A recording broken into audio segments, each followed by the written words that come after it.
I'm mashing my way through these lames at the minute for some queese. There's the point. Just mild steel, nice simple stuff. And horror upon horrors, they gap. No. So a quick one you can do sometimes if you get lucky is a few little strikes in the back. They're focused, yeah. And they'll bite. There's just a bit of over shaping on that. A bit too much curve, so it just flops out. But you've got to be careful, because what you don't want to do is kick the bottom back up, so you end up, instead of a nice curve like that, gentle curve, even flat sometimes, there, you end up with a sort of yoik at the end. And the last thing you want is a yoik at the end. So, what to do? They're basically just a bit loose. I've made this a bit too far in, and it just needs to go out. So what I would do is show how I'll do that. Now I'm doing this whilst holding my phone, because I wasn't intending on filming today, but this happens to few folk, and it's kind of, oh, I've got to make a new lame and all this sort of business. And you don't need to. You don't need to. If it's this close, there's ways and means around it. So I'll take this off. I'll stop the camera. I'll take that off, and I'll show you what I'm going to do. One sec. Using my patented Sharpie and Scotch tape tripod. So there's the offending hole, or what we're going to, we've decided is the offending hole. Could be either one, but I've got a bit more material this side than I have that side, so we'll make this the offending one. Because what we need to do is we need to move that hole that way, only to about there. So first things first, we'll file out that hole. Let's see if we can do this on camera. The file I use is underneath the Scotch tape out. Are we still there? We are. Right. It's going to be difficult because I normally do this right at the edge of the table, but remembering we're going this way, let's see if we can do this on camera. This is why I should always be prepared to have a tripod and proper camera. Right, so anyway.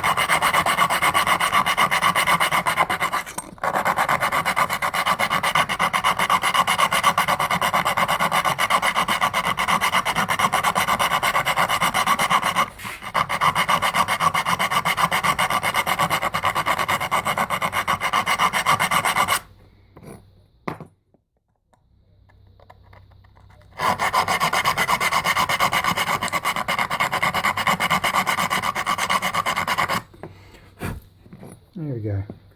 So I'm struggling a bit because I normally have it right here at the edge. Let's see if we can, what happens. This is where I normally do it so my knuckles aren't smashing across the tabletop. One sec.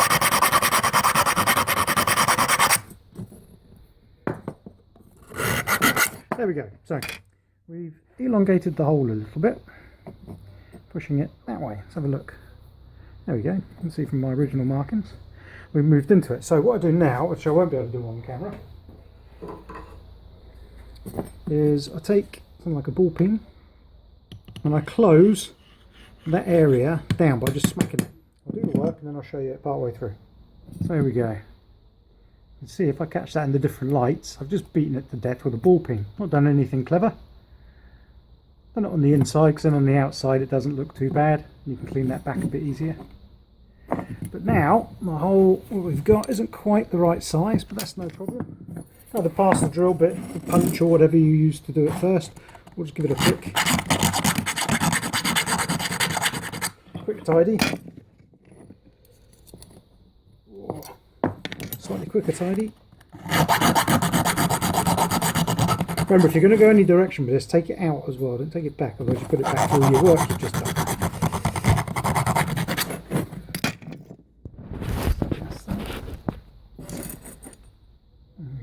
So let's get him. There we go. So he goes back through. So let's put him together. Just do it here so you can see if I'm cheating. Do it the right way around. That'll work even better.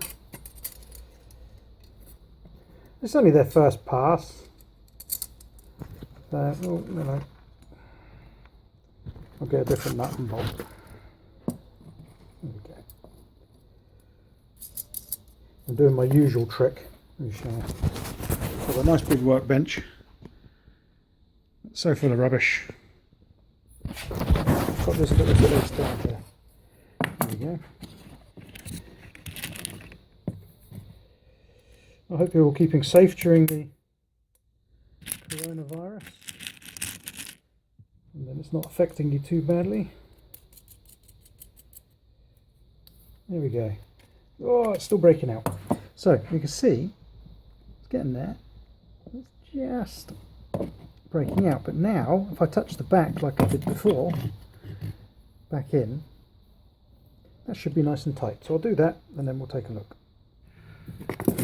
There we go. I've done a few extra bits because my camera died, but we're still just working on this lane. I can get him into focus. Here we go. So all I've done is moved that, whichever one it was now. This one, no, the other one. Hang on. So we've moved him out a little bit, put him together, and he's biting quite nicely. But I've got to remember that the force I can put my fingers here is nowhere near the same as the force of when that's in a knee. I'll do it the right way around. When that's in a knee and everything is pulling, because there's a lot of force there. So to test it, I'm not confident this is going to hold. Get a set of pliers, grip that, there you go. You can see our lame is still gapping. Now before we get all upset, spit our tea out and start another lane, because we're only about a minute into messing around with this. Ouch, just found a metal splinter. We're only about a minute into messing around with this, so you know, let's give him another try, because he's as near as damn it. Now on the back, something I've seen on some examples in museums, and they're wonderful to come across. Maybe I'll find a pen in this mess. Is it normally is about there and there. So it's rarely I've seen this here. For the same reason, I think, as I've just shown, it doesn't really add any strength, because you're dealing with something that's clipping about 1 mil or 2 mil there, and if you add another mil, it's questionable, is it enough? But what they do, it's brilliant, just beat the living hell out of that edge and add a couple of lumps to it. Now, file them back, so they're not like razor blades, but I'll do that, and then we'll take a look and see whether or not I've got to throw this in a bin and start again with this lane, excuse me, or if we're good. So there we go. All I've done is taken, where is he? This hammer. He looks big there, but he's not. He's just a little, size, just a smally. There was a weight on it once, something pound, but it's just a smally hammer, and I've knocked the hell out of it. I don't go mental. Like I say, you don't want to take this to a knife edge, because that'll really hurt. And in the first example I saw of this, which was in the Royal Armouries, I wish I'd taken photos, but it was early days and I wasn't really thinking like that. It was as rough as that, and it was only on one side as well. And it was probably a bit bigger, to be honest. A little bit bigger. I haven't tested this yet. You'll have to take my word for that, because I've just put it back on. And just to give you a, so you can see it a bit easier, let's get a bit of carb back there. There we go. So you can see what I've done. That's all I've done. Just smashed it up. Does it show you've made a mistake as you're working? Yes, it does. Was it an original armour? Yes, it was. People want original stuff. I don't see a problem as long as it's safe and it works. In fact, it's to my humble opinion, it's a talking point, because you're following in the footsteps of what real armourers did back in the medieval period. But anyway, enough of me excusing it. So my nuts are the nuts and bolts are done up nice and tight there. Let's give it a go and see what we do with the articulation. There we go. I'll take my word for it, I'm not cheating there. There we go. So one articulation saved.